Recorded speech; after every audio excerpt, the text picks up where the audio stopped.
राधे राधे। कैसे हैं आप लोग? ईश्वर कृपा से आप सब अच्छे होंगे।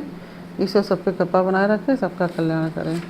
आज हम बताने जा रहे हैं श्रीमद् भागवत महापुराण का 19वां अध्याय, चतुर्थ स्कंद का 19वां अध्याय, महाराज पृथु के 100 अश्वमेध यज्ञ। और उसके पहले हम कहना चाहेंगे, यदि आपने हमारे चैनल को सब्सक्राइब नहीं किया तो प्लीज़ हमारे चैनल को सब्सक्राइब कर लीजिए और बेल आइकन बटन जरूर दबाइए, जिससे कि हमारे आने वाले सारे वीडियोस आपको प्राप्त हों। और यदि आपको हमारी कथा पसंद आ रही है, समझ में आ रही है, तो वीडियो को लाइक शेयर ज़रूर कर दीजिए और कमेंट में राधे राधे अवश्य लिखिए। चलिए अब चलते हैं कथा की तरफ। श्रीमन्नारायण नारायण हरि हरि, भजमन्नारायण नारायण हरि हरि, तेरी लीला सबसे प्यारी प्यारी, हरि हरि तेरी लीला सबसे न्यारी न्यारी, हरि हरि श्रीमन्नारायण नारायण हरि हरि, भजमन्नारायण नारायण हरि हरि। राधे राधे। बोलो कृष्ण कन्हैया लाल की जय। श्री मैत्री जी कहते हैं, विदुर जी, महाराज मनु के ब्रह्मावर्त क्षेत्र में जहाँ सरस्वती नदी पूर्वमुखी होकर बहती है, राजा पृथु ने 100 अश्वमेध यज्ञों की दीक्षा ली। यह देखकर भगवान इंद्र को विचार हुआ कि इस प्रकार तो पृथु के कर्म मेरे कर्मों की अपेक्षा भी बढ़ जाएंगे, इसलिए वे उनके यज्ञ महोत्सव को सहन न कर सके। महाराज पृथु के यज्ञ में सबके अंतरात्मा सर्वलोक पूज्य जगदीश्वर भगवान हरि ने यज्ञेश्वर के रूप में साक्षात दर्शन दिया था। उनके साथ ब्रह्मा, रुद्र और अपने अपने अनुचरों के सहित तथा ब्रह्मा, रुद्र तथा अपने अनुचरों के सहित पालगण भी पधारे थे। उस समय गंधर्व मुनि और अप्सराएं प्रभु की कीर्ति गा रहे थे। सिद्ध, विद्याधर, दैत्य, दानव, यक्ष, सुनंद, नंद आदि भगवान के प्रमुख पार्षद और जो सर्वदा भगवान की सेवा के लिए उत्सुक रहते हैं, वे कपिल, नारद, दत्तात्रेय एवं सनकादि योगेश्वर भी उनके साथ आए थे। भारत, उस यज्ञ में यज्ञ सामग्रियों को देने वाली भूमि ने कामधेनु रूप होकर यजमान की सारी कामनाओं को पूर्ण किया था।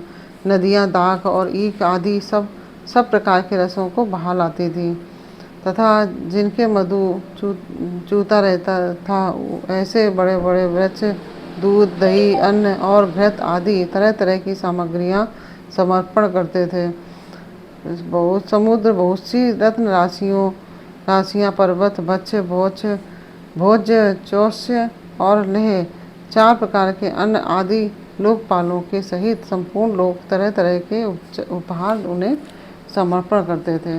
राजा पृथु तो एकमात्र श्री हरि को ही अपना प्रभु मानते थे।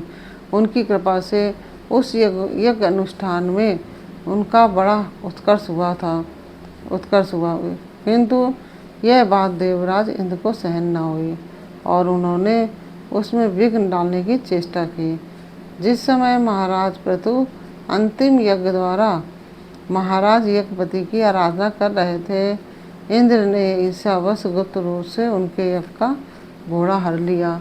इंद्र ने अपनी रक्षा के लिए कवच रूप से पाखंड वेश धारण कर लिया था, जो अधर्म में धर्म का भ्रम उत्पन्न करने वाला है, जिसका आश्रय लेकर पापी पुरुष भी धर्मात्मा सा जान पड़ता है। इस वेश में वे घोड़े को लिए बड़ी शीघ्रता से आकाश मार्ग से जा रहे थे कि उन पर भगवान अत्रि की दृष्टि पड़ गई।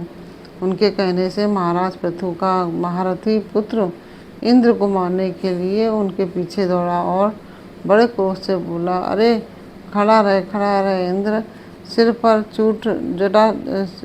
पर जटाजूट और शरीर में भस्म धारण किए हुए थे।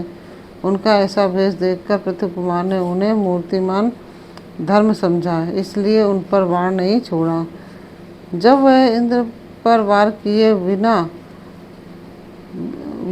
बिना ही लौट आया, तब महर्षि अत्रि ने पुनः उसे इंद्र को मारने के लिए आज्ञा दी। वत्स, इस देवता धम इंद्र ने तुम्हारे यज्ञ में विघ्न डाला है, तुम इसे मार डालो।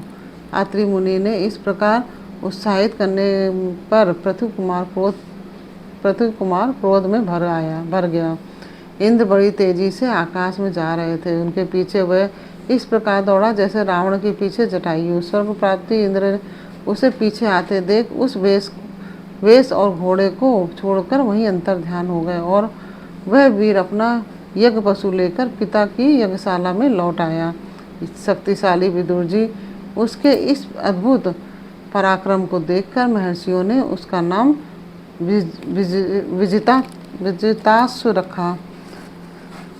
यज्ञ पशु को चसाल और यूप में बांध दिया गया। शक्तिशाली इंद्र ने घोर अंधकार फैला दिया और उसी में छिपकर वे फिर उस घोड़े को उसकी सोने की जंजीर समेत ले गए। अत्रि मुनि ने फिर उन्हें आकाश में तेजी से जाते हुए दिखा दिया, किंतु उनके पास कपाल और खड्गबाण देखकर पृथुपुत्र ने उनके मार्ग में कोई बाधा न डाली। तब अत्रि ने राजकुमार को फिर उकसाया और उसने गुस्से में भरकर इंद्र को लक्ष्य बनाकर अपना बाण चलाया। यह देखते ही देवराज उस वेश को और घोड़े को छोड़कर वहीं अंतर ध्यान हो गए। वीर विजिताश्व अपना घोड़ा लेकर पिता की यज्ञशाला में लौट आया। तब से इंद्र के उस निंदित वेश को मंदबुद्धि पुरुषों ने ग्रहण कर लिया। इंद्र ने अश्वहरण की इच्छा से जो रूप धारण किए थे वे पाप के खंड होने के कारण पाखंड कहलाए। यहाँ खंड शब्द चिन्ह का वाचक है। इस प्रकार पृथु के यज्ञ का विध्वंस करने के लिए यज्ञ पशु को चुराते समय इंद्र ने जिन्हें कई बार ग्रहण करके त्यागा था, उन नग्न रक्तांबर तथा कापालिक आदि पाखंड पूर्ण आचारों में मनुष्यों की बुद्धि प्रायः मोहित हो जाती है, क्योंकि ये नास्तिक मत देखने में सुंदर हैं और बड़ी बड़ी युक्तियों से अपने पक्ष का समर्थन करते हैं। वास्तव में वे उपधर्म मात्र हैं। लोग भ्रमवश धर्म मानकर इनमें आसक्त हो जाते हैं। इंद्र की इस कुचाल का पता लगाने पर परम पराक्रमी महाराज पृथु को बड़ा क्रोध हुआ। उन्होंने अपना धनुष उठाकर उस पर बाण चलाया। उस समय क्रोधावेश के कारण उनकी ओर देखा नहीं जाता था। तब ऋतुजों ने देखा कि असह्य पराक्रमी महाराज पृथु इंद्र का वध करने को तैयार है। तब उन्हें रोकते हुए कहा, महाराजन आप तो बड़े बुद्धिमान हैं। यज्ञ दीक्षा लेने पर शास्त्र विहित यज्ञ पशु को छोड़कर और किसी का वध करना उचित नहीं है।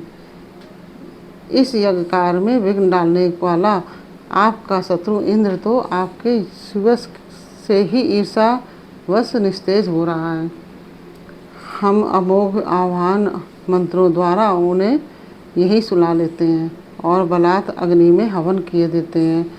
विदुर जी यजमान से इस प्रकार सलाह करके उसके याजकों ने क्रोधपूर्वक इंद्र का आह्वान किया। वह शिवा द्वारा आहुति डालना ही चाहते थे कि ब्रह्मा जी ने वहां आकर उन्हें रोक दिया। वे बोले, याजकों तुम्हें इंद्र का वध नहीं करना चाहिए। यह यज्ञ संज्ञक इंद्र तो भगवान की ही मूर्ति है।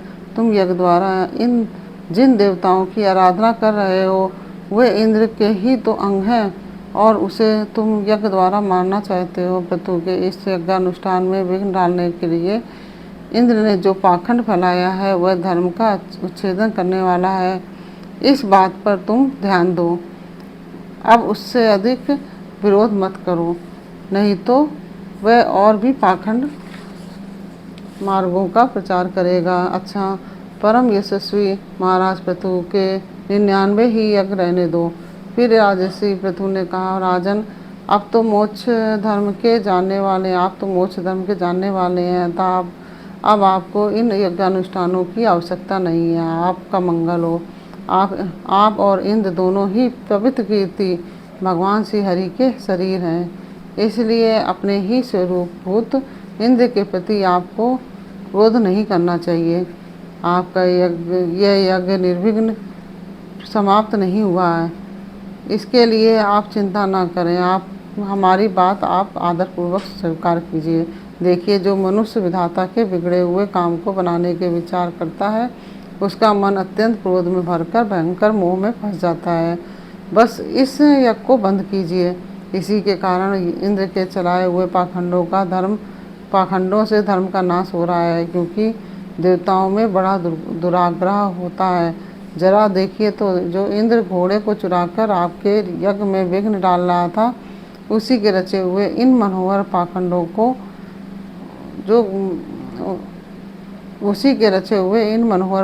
की ओर सारी जनता खिंचती चली जा रही है। आप साक्षात विष्णु के अंश हैं। वेन के दुराचार से धर्म लुप्त होता जा रहा है।